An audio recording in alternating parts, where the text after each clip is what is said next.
Good evening, everyone. I'm Gideon Mate, and today I'll be taking you guys through the electronic schematic of an embedded control system. So, when we talk about the schematic diagram, it's simply a blueprint of an electronic circuit.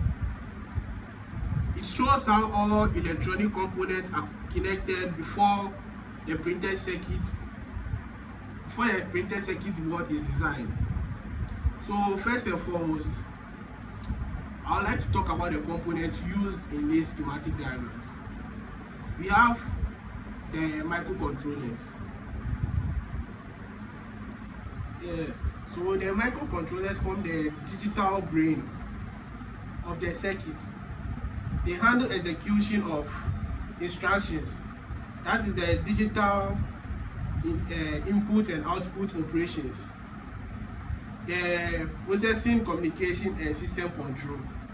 Surrounding support components include a crystal oscillator of clock generating reset security, and decoupling capacitors to filter out noise from the power supply lines. So secondly, I would like to talk about the analog front end or signal conditioning. Operating amplifiers visible in the upper left or top middle sections.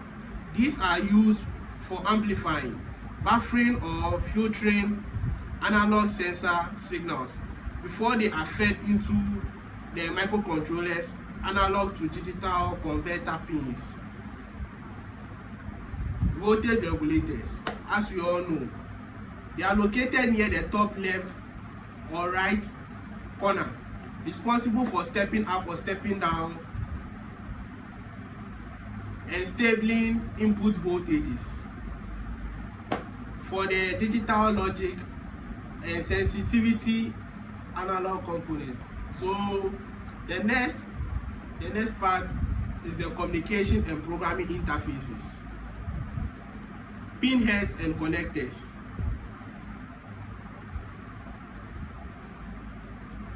These allow firmware to be flashed onto the microcontrollers to enable data exchanging with a PC or external modifier. Power supply and protection, terminal blocks, power jacks, bypass capacitors, and status LEDs scattered across the board ensure stable power distribution and visual feedback for power signal states. So the next one is the input or output terminals and expansion headers. These edge connectors and pins, arrays on the right and bottom flags, interface external sensors, actuators, or peripheral hardware to the microcontrollers. So these are the components involved in the embedded schematic diagram of what we just talked about. So next, we would like to talk of the importance of the structure. The modular architect is standard practice in embedded system design for several reasons. So one of the importance of the structure is the signal strength and noise separation. By separating the sensitive analog signal conditioning blocks, the design minimizes electromagnetic interference and prevents digital noise from corrupting delicate sensor measurements. 2. Robust power management. The dedicated regulation and decoupling network ensures that voltage fluctuations do not cause unexpected microcontroller reset or erratic sensor readings. The third importance we would like to look is the maintainability and scalability. Using clear functional blocks makes debugging straightforward.